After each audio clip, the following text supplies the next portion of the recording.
I'm Mark Munson, the author of Eerie, Florida and Freaky Florida. For nearly 30 years, I've collected myths, monsters, legends, and more ghost stories than you can imagine.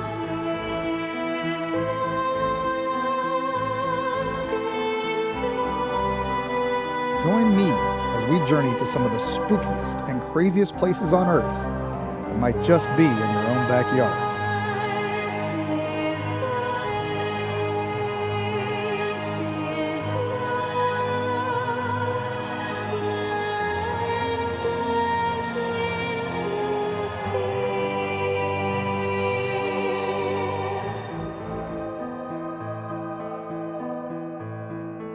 Welcome to Eerie Travels. Greetings, travelers. Welcome back for another episode of Eerie Travels. So today we are going to go to some amazing state parks in my home state of Florida. Yes, wild and wonderful Florida. It is crazy to visit, and there are so many state parks with natural wonders galore. And when you come to Florida, you mostly think of beaches and the wonderful, theme parks and all that. And the state parks kind of get a little by the wayside. But there are some of the world's largest state parks are here, or at least the United States state parks are here in Florida. We have the Ocala National Forest, one of the largest state forests. We have the Green Swamp. We have the Everglades. But we've also got a few that have some legendary origins. So we're going to talk about a couple of these in particular that I think you're going to enjoy. Now, one of the very first locations we're going to talk about today is one of those things that will kill you in Florida. Now, when we talk about things that will kill you in Florida, we're not just talking about I-4 and the traffic and the tourists. No. And we're not talking about crime in certain cities. We're not talking about other things. We're not talking about alligators. We're not talking about snakes, although these places have those. We're not talking about monkeys with diseases, but that's in the Ocala State Park. We're talking about sinkholes right off the bat. One of those great things about Florida is it has a limestone base under most of the state. And what happens is that limestone gets water in it, and it erodes it, and it starts collapsing down, and if that erodes enough, it will erode into the aquifer underneath, which is where we get most of our drinking water in Florida. Well, guess what? We pump out of that aquifer, so the aquifer levels get low. That makes that limestone fall even further, and it opens up, and that's what causes sinkholes. Now, early travelers here didn't know what sinkholes were and didn't understand them really. And so when they were first settling here, when the first European settlers came over, they didn't know quite what to think of these things. When shortly after Florida became part of the United States, early settlers start coming down to the area up in the Panhandle and start spreading a little further south into the areas that the Spanish had colonized previously in La Florida. And they came across something unusual just outside of what is now Gainesville. There they came upon a giant sinkhole. Now they didn't know what that was. What they saw was the portal to hell. They saw this deep conical sphere going down, and at the bottom there was a river into a small pool, and in that pool were strange and unusual bones, crazy creatures. What else could it be but the entrance to the underworld that they'd read about and heard about? This must be the portal to hell. This is the river Styx, and it's here in this swampy, terrible hell that they have discovered down here. And settlers gave it a wide berth. Stories start coming out about this place, that it's this, ancient grave, and that it's because of escaped slaves had tried to get away, and so the earth itself swallowed them up. Well, none of that was true. It was a sinkhole. The thing is, it's actually a sinkhole on top of another sinkhole. So that's why it sank a little bit and then sank further down. You actually travel down quite a bit when you go into this area. But because of its demonic origins, they called the place the Devil's Millhopper. And that has stayed. Now, they didn't know what sinkholes were, but they knew what a millhopper was. A millhopper is a way of sifting grain, and so this obviously was the Devil's Millhopper. Well, Devil's Millhopper has another story.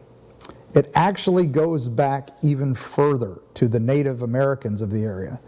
They, the unnamed tribe of this area, which may have been a descendant of the Tuscaloosa Indians, they claimed that this area was the home of Tate, a demon, and this demon coveted the chieftain's wife, and maybe when she refused his advances, he decided, fine, I'll take your daughter instead.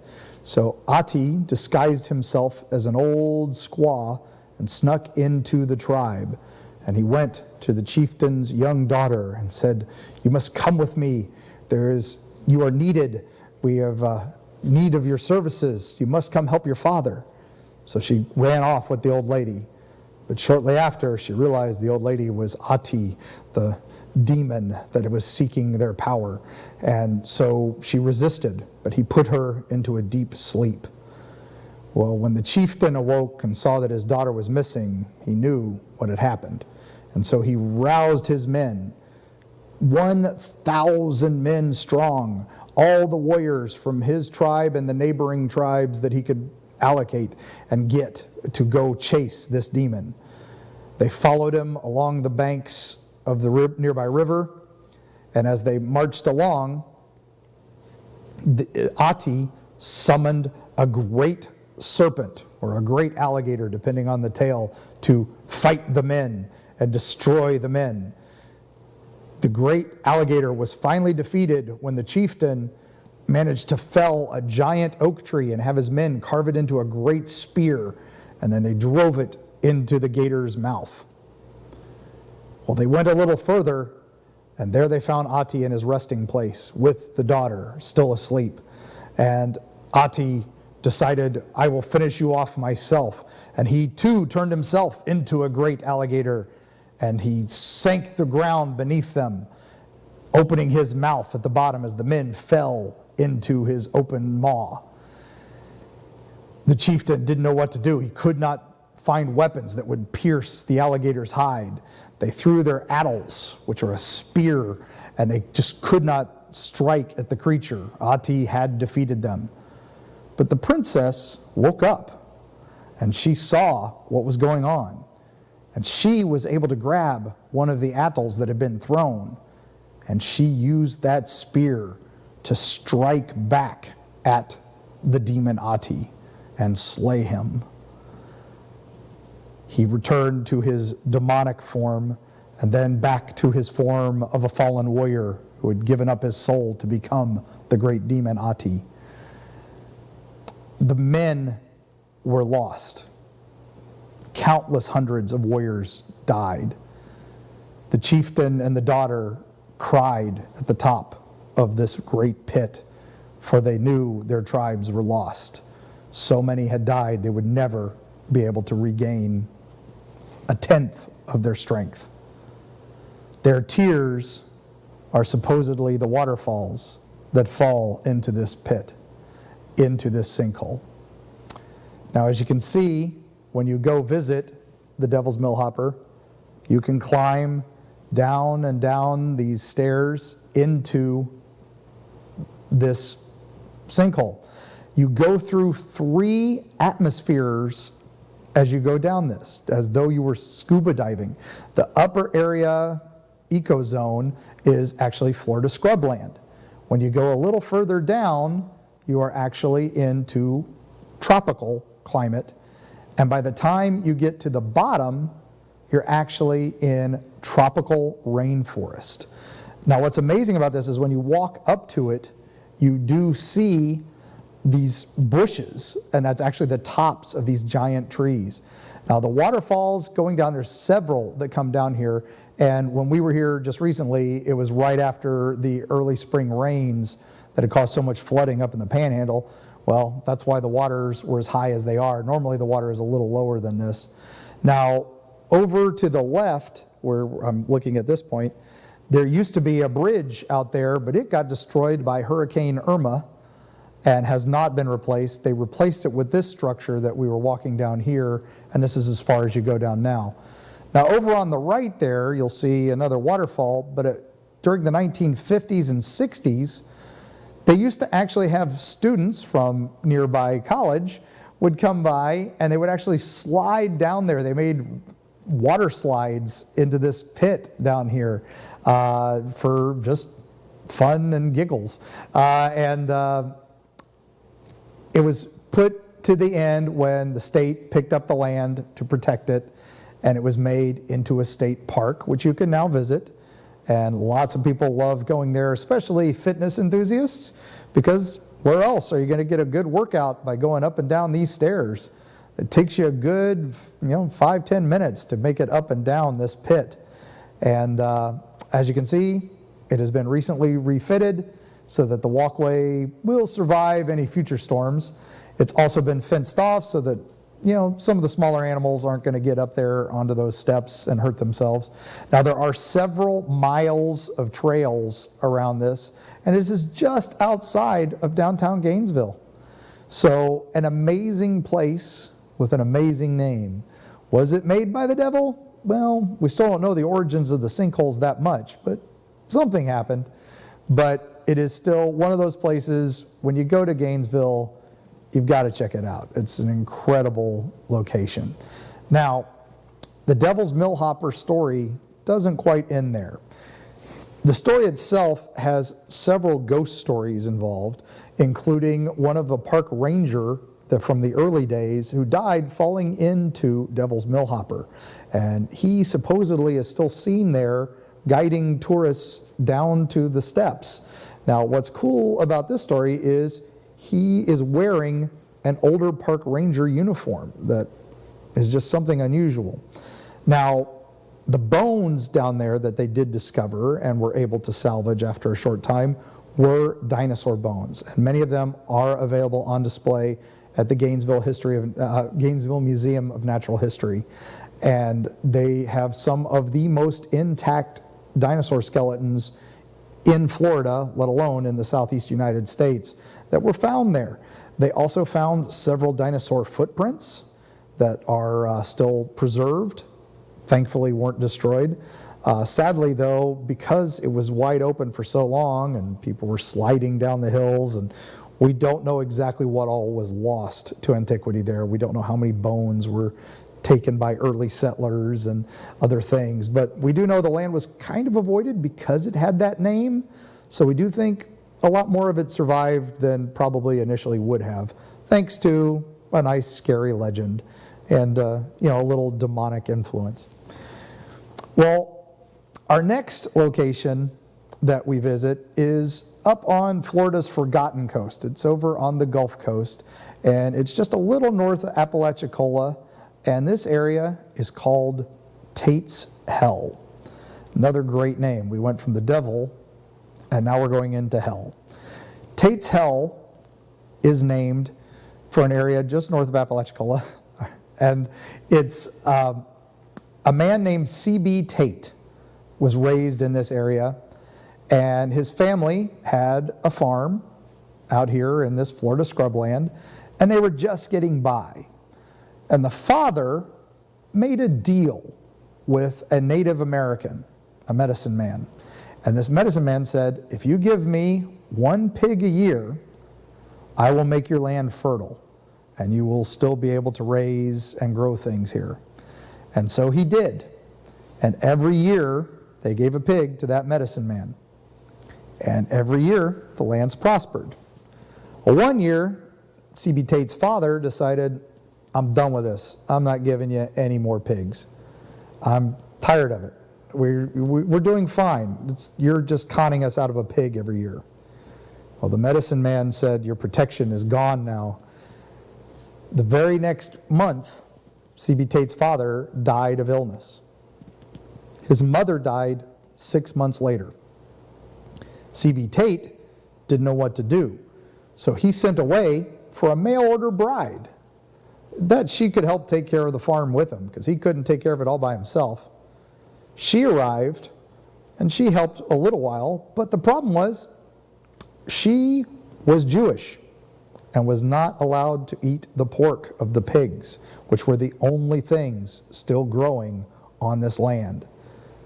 C.B. Tate didn't know what to do. He was just livid. He couldn't find anything to do. So he took his dogs out into the forest. He went hunting to see what other kind of game he could bring home to his lovely wife. And as he got out in the woods, a panther came and took one of his prized dogs. Now he got mad. He was going to hunt that panther and use that meat to feed his family. He got deeper and deeper into the woods. The other dog went missing. He was lost in this swampland. He is not seen for 14 days. When he finally comes out in the town of Carabel, which is miles away, 2 weeks later, he is pale. He has been bitten by snakes. He's been bitten by thousands of bugs. He is barely alive. They ask him what happened. He says, "I've been through hell." That's where the name Tate's Hell comes from. Now, the wildlife area there is famous for Bigfoot sightings. It's famous for its wildlife. It is one of the protected areas for Florida panthers, which do roam that area. And there are a lot of wild pigs, wild boar in that area. Could they be descendants from C.B. Tate's farm? We don't know. We do know C.B. Tate died just a few months later after his incident of going through hell. His wife did sell the farm shortly thereafter, and it passed down through family after family, but they all still called it Tate's Hell.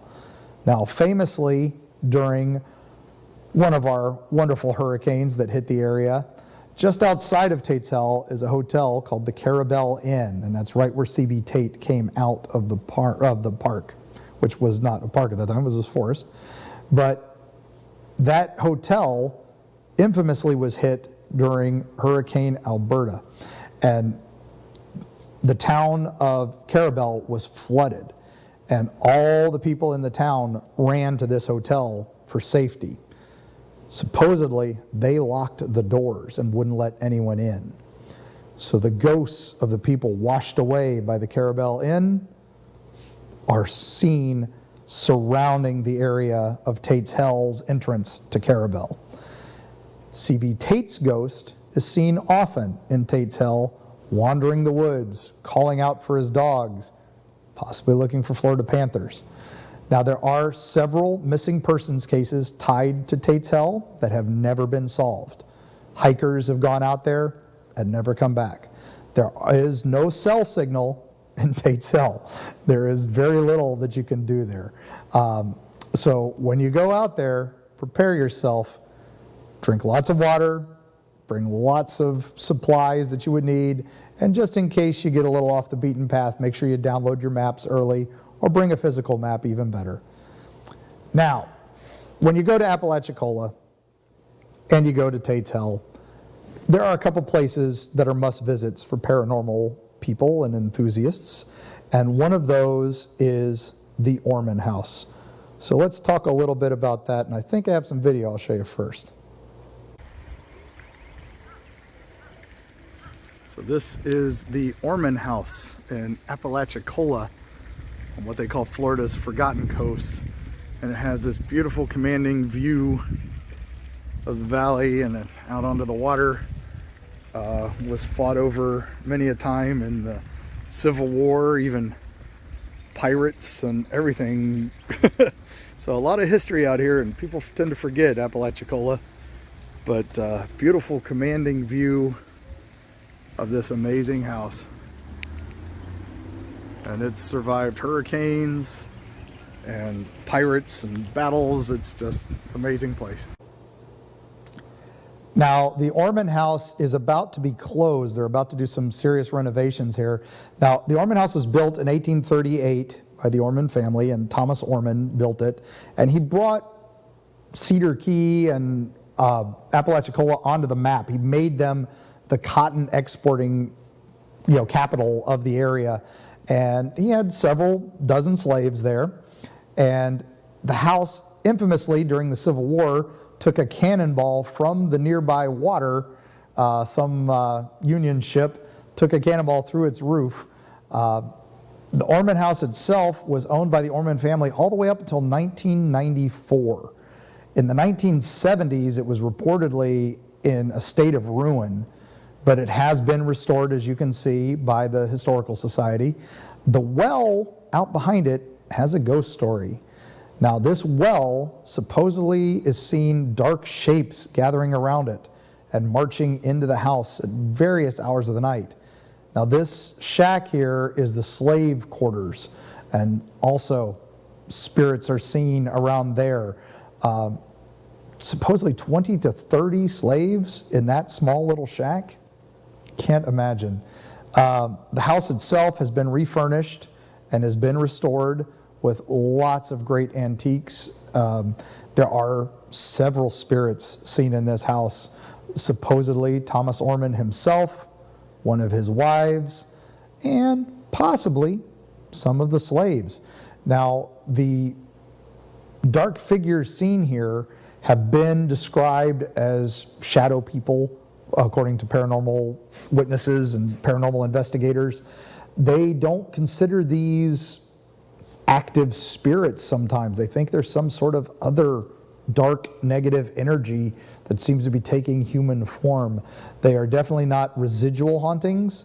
These seem to be more active spirits. Now, there is no poltergeist activity in this house. The items all seem to be well kept. Nothing seems to be put out of place, but dark shapes, dark shadows, sinister voices are heard, and the piano sometimes plays by itself. Now, park rangers there have rotated through. Some of the ones from a few years ago told us actively about the ghosts.